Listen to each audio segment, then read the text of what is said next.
अगर आप SCO plot खरीद रहे हैं, एससीओ मतलब कमर्शियल प्लॉट, शॉप कम ऑफिस प्लॉट, तो आज का वीडियो आपके लिए बहुत महत्वपूर्ण है।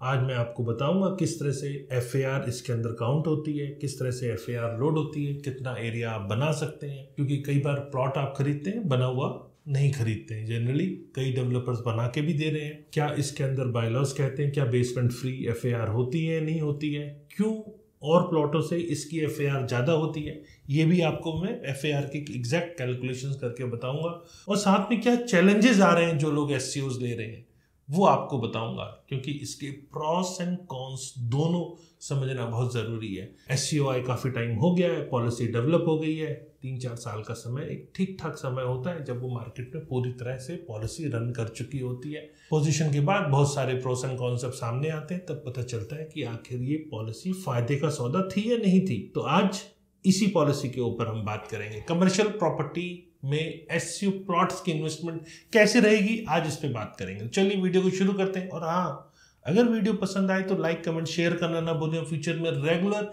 ऐसे इंफॉर्मेटिव वीडियोस देखने के लिए इस चैनल को सब्सक्राइब जरूर करें। चलिए शुरू करते हैं। नमस्कार, मैं हूं प्रदीप मिश्रा। प्रॉपर्टी मिश्रा शो में आपका स्वागत है। यहाँ हम आपको प्रॉपर्टी और प्रॉपर्टी मार्केट की हकीकत बताते हैं। नो बकवास, डायरेक्ट काम की बात। चलिए शुरू करते हैं।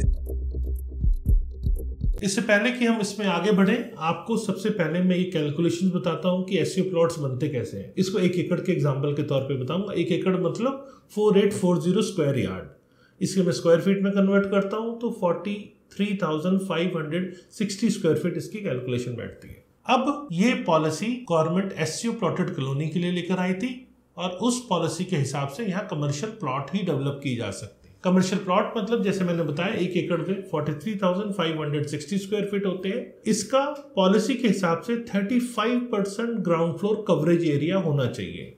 तो मैं इसको जो 35% करता हूं तो 15,246 स्क्वायर फीट एरिया आता है। 15,246 स्क्वायर फीट एरिया के ऊपर जो टोटल एफएआर है, मतलब टोटल प्लॉट की एफएआर 43,560 के ऊपर 1.5 की एफएआर मिलती है। मतलब इंटू 1.5 करने पर मेरे को जो वैल्यू मिलती है 65,340। टोटल जो बिल्टअप एरिया है वो 65,340 स्क्वायर फीट एरिया टोटल बन सकता है। अब जब मैं इसको एरिया पे लोड करता हूं 15,246 स्क्वायर फीट के ऊपर, तो 65,340 डिवाइडेड बाय 15,246, तो ये आता है 4.28। मतलब 4.28 की एफएआर एक प्लॉट के ऊपर पड़ती है। इसको मैं सिंपल लैंग्वेज में अगर आपको समझाने की कोशिश करूं तो 4.28 गुना जो एफएआर 1.5 थी वो अब आपको एक प्लॉट के ऊपर, चूंकि 35% ही कवर्ड एरिया है, तो उसके ऊपर अगर आप देखते हैं तो 4.28 की आपको एफएआर मिलती है। अब यहाँ बेसमेंट जो है वो फ्री टू एफएआर है। अब ये पॉलिसी कमर्शियल मॉल जो बनते हैं उस हिसाब से बनाई जाती है। जैसे कमर्शियल मॉल में एफएआर होती है वैसे इसमें एफएआर होती है और उतना ही कवरेज एरिया होता है। लेकिन डिफरेंस क्या है, उनके अंदर बेसमेंट में पार्किंग होती है जो कि उस कमर्शियल एस्टेब्लिशमेंट में, कमर्शियल मॉल में जो लोग आते हैं वो उसको कैटर करता है। लेकिन यहाँ पर बेसमेंट फ्री टू एफएआर है, तो बेसमेंट में कोई पार्किंग का प्रोविजन नहीं है और बेसमेंट को यहाँ पर एडिशनल यूजेज के लिए दिया गया है। ये तो आप इसकी एरिया की कैलकुलेशन समझ गए। अब जब पार्किंग नहीं है तो क्या दिक्कत आने वाली है? बेसमेंट पार्किंग नहीं है, गाड़ियां पार्क कहाँ होंगी? तो सबसे बड़ा इशू यहाँ पर आता है पार्किंग का, क्योंकि एक प्लॉट के ऊपर करीब करीब 1.5 पार्किंग है। मतलब 1.5 पार्किंग में एक पूरा एससीओ प्लॉट जो कि बेसमेंट, ग्राउंड और 4 फ्लोर बन रहा है। तो मेरे ख्याल से बिल्कुल ही यहाँ सबसे ज्यादा दिक्कत वाली कंडीशन हो जाती है और रिजल्ट पार्किंग लोगों को मिलती नहीं है, कंजेशन है, डिस्करेजिंग कस्टमर्स। अगर आपने कोई कमर्शियल एस्टेब्लिशमेंट खोली है तो कस्टमर्स भी आते हुए हिचकेंगे क्योंकि पार्किंग तो मिलती नहीं। अक्सर लोग पार्किंग 24 मीटर की रोड पे करते हैं। 24 मीटर की रोड ऑथराइज्ड पार्किंग नहीं है। कल को कस्टमर्स जब आपके आते हैं उस प्लॉट पे, आप कमर्शियल यूनिट रन करते हैं, तो जो मिलने जुलने वाले या कस्टमर्स आते हैं उनकी गाड़ियां मेन रोड के ऊपर पार्क होती हैं और उस समय अगर ट्रैफिक पुलिस का चालान कट जाए या गाड़ी टो करके ले जाया जाए तो क्या आपको लगता है वो कस्टमर्स आपके यहाँ रिपीट होंगे? तो 24 मीटर के साथ पे पार्किंग प्रॉपर तरीके से सही नहीं है, वो इलीगल है और अक्सर इसमें सॉल्यूशन यही बचता है कि मेन रोड के ऊपर पार्किंग, दैट्स इट। और जब जब मेन रोड पे पार्किंग होगी तब तब लोग वहाँ फ्यूचर में कम आ सकते हैं, क्योंकि ट्रैफिक पुलिस अपना काम करेगी, ट्रैफिक में कहीं हिंड्रेंस ना हो, इसके लिए पुलिस अक्सर गाड़ी टो करके ले जाती है या हैवी चालान भी लगाती है। तो ओवरऑल सक्सेस जो मार्केट की है वो इम्पैक्ट करती है। तो पार्किंग होना यह सबसे ज़रूरी है, जो कि बहुत कम पार्किंग है। पार्किंग जितनी होती है वो रेस्ट जो 65% ओपन एरिया है, जिसमें डेवलपर आपको अक्सर जो एससीओ मार्केट बनती है उसमें ब्यूटिफिकेशन के लिए भी एरिया होता है, वो सब काट के आप देखते हैं तो करीब करीब 20-25% एरिया बचता है और उसमें पार्किंग होना बहुत मुश्किल हो जाता है। तो सबसे बड़ी दिक्कत पार्किंग की एससीओ के अंदर है। आगे बताऊंगा मैं इसके सॉल्यूशंस क्या है, कैसे ये बेटर हो सकता है, कहाँ कहाँ बेटर हो सकता है। देखिए सब चीज़ें तो बेटर नहीं हो सकती, लेकिन कहाँ कहाँ बेटर हो सकता है वो आगे बताऊंगा। यहाँ एक इंपॉर्टेंट फैक्टर है कैम चार्जेस। चूंकि प्लॉटेड डेवलपमेंट होती है, अक्सर रेजिडेंशियल प्लॉटेड कॉलोनी में बहुत ज़्यादा कॉमन एरिया मेंटेनेंस चार्जेस नहीं आते। अक्सर देखा जाता है तो 75 से 100 रुपये के आसपास कैम चार्जेस अलग अलग ऐसे प्लॉटेड कॉलोनी में आ रहे हैं। ये मेरे को लगता है सफिशिएंट नहीं है, क्योंकि एक प्लॉट के ऊपर बेसमेंट, ग्राउंड और 4 मंजिल जब बन रहे हैं और एक प्लॉट के ऊपर जब काम करने वाले लोग बहुत ज़्यादा हैं, हम अपार्टमेंट्स की बात करते हैं, एक अपार्टमेंट में एवरेज 5 लोग माने जाते हैं कि रहते हैं और उसकी मेंटेनेंस आप करीब करीब 8 से 10 हज़ार तक भी देते हैं, मतलब 5 से 10 हज़ार के बीच की मेंटेनेंस आती है। और यहाँ पर जहाँ कमर्शियल एस्टेब्लिशमेंट है, जहाँ इतने सारे लोग काम कर रहे हैं, वहाँ मेंटेनेंस भी हायर होनी चाहिए। अच्छी मेंटेनेंस ही उस एरिया को प्रॉपर मेंटेन कर पाएगी। तो लोगों को खुल के आरडब्ल्यू को सारे खर्चों को एस्टिमेट करके फिर उसकी मेंटेनेंस को प्लान करना चाहिए। तो प्रॉपर मेंटेनेंस सोसाइटी की या कमर्शियल प्लॉटेड कॉलोनी की हमेशा अच्छा रिटर्न देती है। आप ग्रुप हाउसिंग की बात कर लेते हैं, वो ग्रुप हाउसिंग जिसकी मेंटेनेंस प्रॉपर हो रही है, बिल्डिंग का एलिवेशन अच्छा है, कंस्ट्रक्शन क्वालिटी इंफीरियर नहीं है, वो सोसाइटी रीसेल में ज़्यादा अच्छा रिटर्न देती है, सेकेंडरी मार्केट में हमेशा डिमांड में रहती है। लोग चाहते हैं, एंड यूजर्स चाहते हैं कि हम उन सोसाइटी में रहें, लेकिन वो बिल्डिंग जिसकी कंस्ट्रक्शन क्वालिटी पुअर है, आरडब्ल्यू प्रॉपर मेंटेन नहीं कर रही है सोसाइटी को, उस सोसाइटी में सेकेंडरी मार्केट में भी रीसेल कम होते हैं। तो हमेशा कॉमन एरिया मेंटेनेंस प्रॉपर तरीके से मेंटेन किया जाए, तब वो कमर्शियल प्लॉटेड कॉलोनी अच्छा रिटर्न देगी। दूसरा इंपॉर्टेंट फैक्टर है कि अपर फ्लोर्स जो है, चूंकि ये प्लॉटेड डेवलपमेंट है तो एक प्लॉट के ऊपर फ्लोर्स बना के बेसमेंट ग्राउंड 4 फ्लोर्स पे बनते हैं, तो ऊपर के फ्लोर्स की एंट्री सबकी अलग अलग है, कोई एक कॉमन एंट्री नहीं है।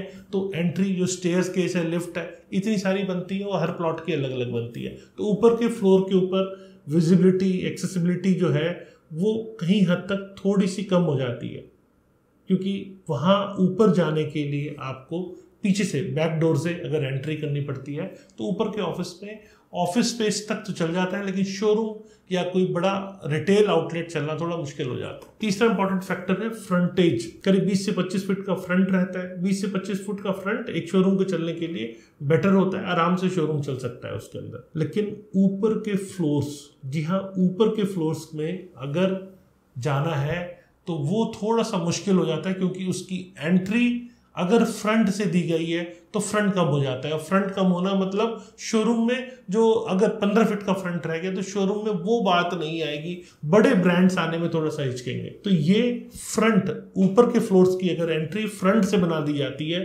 पीछे से नहीं बनाई जाती, क्योंकि ऊपर के फ्लोर को वो फ्लो नहीं मिल पाता, वो कस्टमर्स का फ्लो नहीं मिल पाता, तो इस कारण से उसकी एंट्री फ्रंट पे देना वाजिब रहता है। लेकिन अगर फ्रंट पे एंट्री दी है तो उसका रिजल्ट ये होता है कि उसका फ्रंटेज कम हो जाता है। तो ये दिक्कत इसके अंदर आती है। मतलब स्मॉल फ्रंटेज होने का इम्पैक्ट जो ग्राउंड फ्लोर का रिटेल एस्टेब्लिशमेंट है उसके ऊपर डायरेक्ट पड़ता है। और ये सबसे क्रूशियल है कि वाइडर जितना फ्रंटेज होगा उतना शोरूम या जो भी कमर्शियल एस्टेब्लिशमेंट है उसकी सक्सेस के लिए इंपॉर्टेंट होता है। फिर आरडब्ल्यू और मार्केट की सिमेट्री।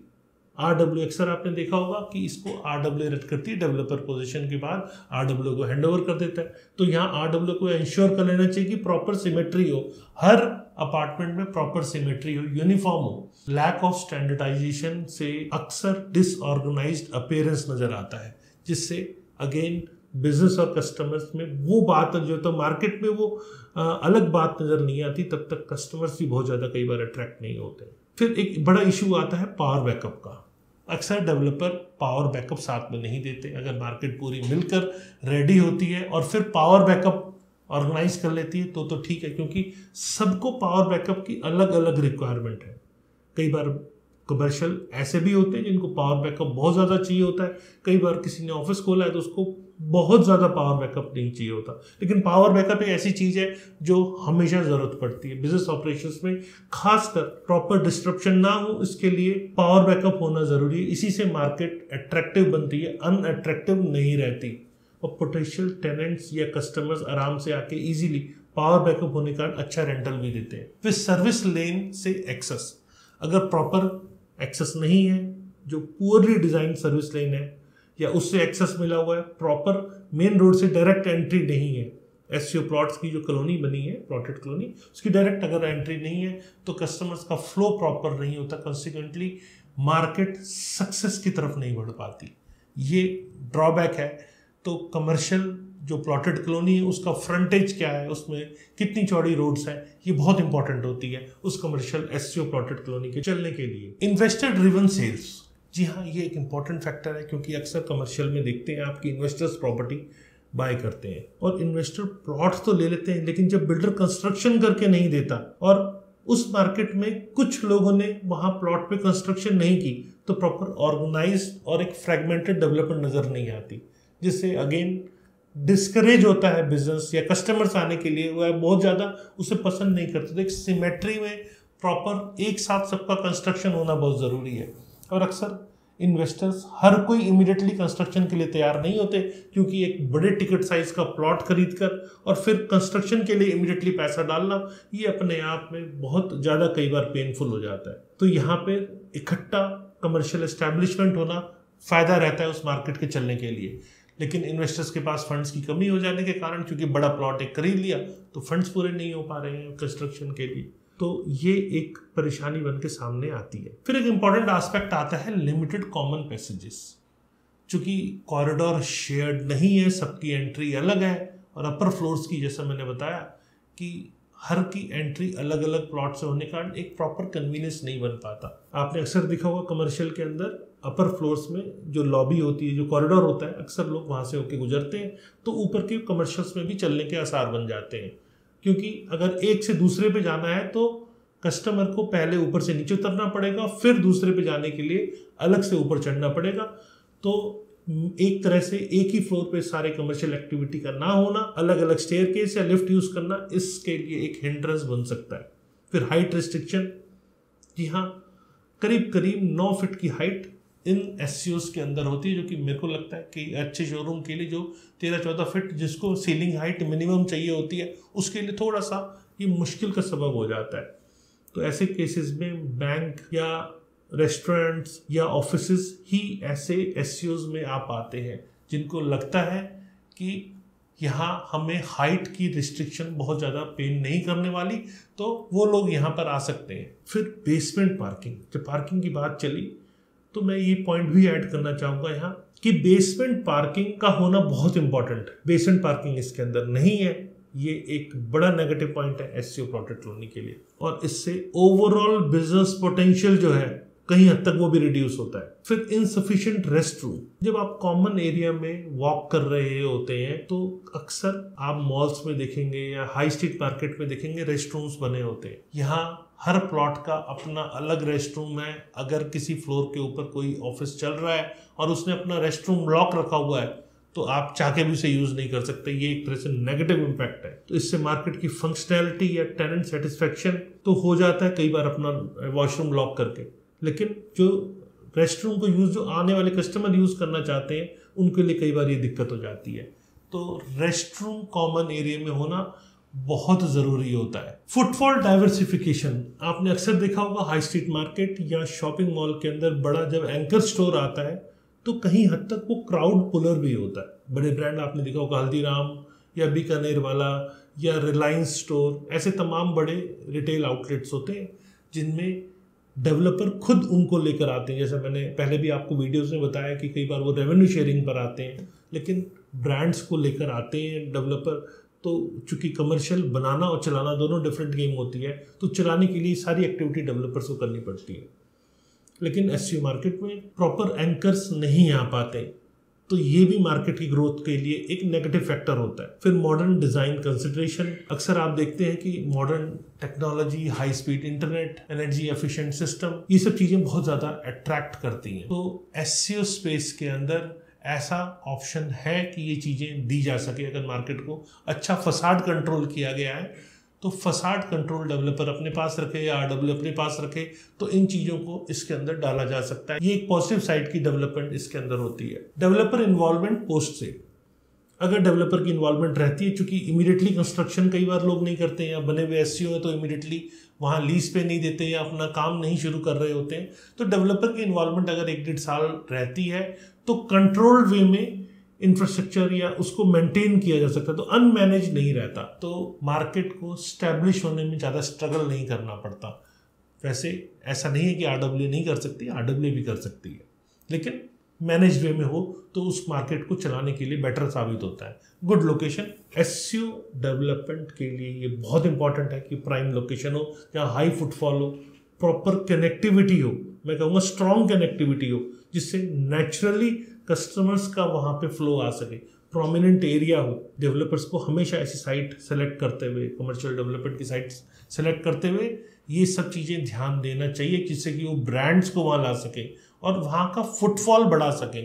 इस पे वर्क करना बहुत ज़रूरी है। अगर ये नहीं किया गया तो मार्केट के फेलियर होने के चांसेस बढ़ जाते हैं। ऐसे बहुत सारे एससीओज हैं जहाँ मार्केट अभी भी नहीं चल रही है, लेकिन कुछ एससीओज हैं लोकेशन एडवांटेज होने के कारण वहाँ बहुत अच्छे से वो डेवलप हो गए हैं और अच्छी मार्केट के तौर पे एस्टैब्लिश हो गए। जिसका एग्जांपल मैं आपको बताऊं, सेक्टर 113 की मार्केट जो M3 हमने डेवलप की है वो काफ़ी अच्छा इस समय शुरुआत के तौर पे बात करें, शुरू के लाइसेंसेज हैं तो ये अच्छा जो है इंप्रेशन दे रही है और कस्टमर्स का फुटफॉल भी बढ़ रहा है। फिर एससीओ हाई मेंटेनेंस नहीं है, रिटेल और ऑफिस स्पेस के लिए एक तरह से लो मेंटेनेंस फैक्टर है। पॉपुलैरिटी आपकी इसीलिए बढ़ रही है क्योंकि ये लो मेंटेनेंस है। पार्किंग जैसी सिचुएशन ज़रूर दिक्कत आती है, लेकिन लो मेंटेनेंस होने के कारण लोगों का रुझान एससीओ की तरफ बढ़ रहा है। तो यहाँ पार्किंग को सॉल्व करने की ज़रूरत है। अब पार्किंग सॉल्व कैसे, इसका एक तरीका और है। इसका तरीका मेरे को लगता है कि अगर बड़े रोड पर है, सेक्टर रोड के ऊपर है, तो वहाँ सर्विस लेन भी है, सेक्टर रोड भी है, ग्रीन बेल्ट भी है और सेटबैक एरिया भी है जो फ्रंट से छुटा हुआ होता है। तो जब पार्किंग कस्टमर्स को नजर आएगी तो कस्टमर्स वहां आएंगे। तो कमर्शियल प्लॉटेड कॉलोनी अगर बड़े सेक्टर रोड पे है या सफिशिएंट पार्किंग उसके अंदर है तो ये उसकी सक्सेस के लिए बहुत इंपॉर्टेंट है। ये 100% इससे कमर्शियल प्लॉटेड कॉलोनी चल सकती है। तो इन चीज़ों को ध्यान रखना मेरे को लगता है बहुत ज़रूरी है। कमर्शियल प्लॉटेड कॉलोनी को अगर सफिशिएंट पार्किंग दी जाए तो कमर्शियल प्लॉटेड कॉलोनी चल सकती है। दूसरा, गवर्नमेंट को यहाँ बेसमेंट पार्किंग के लिए भी सोचना चाहिए।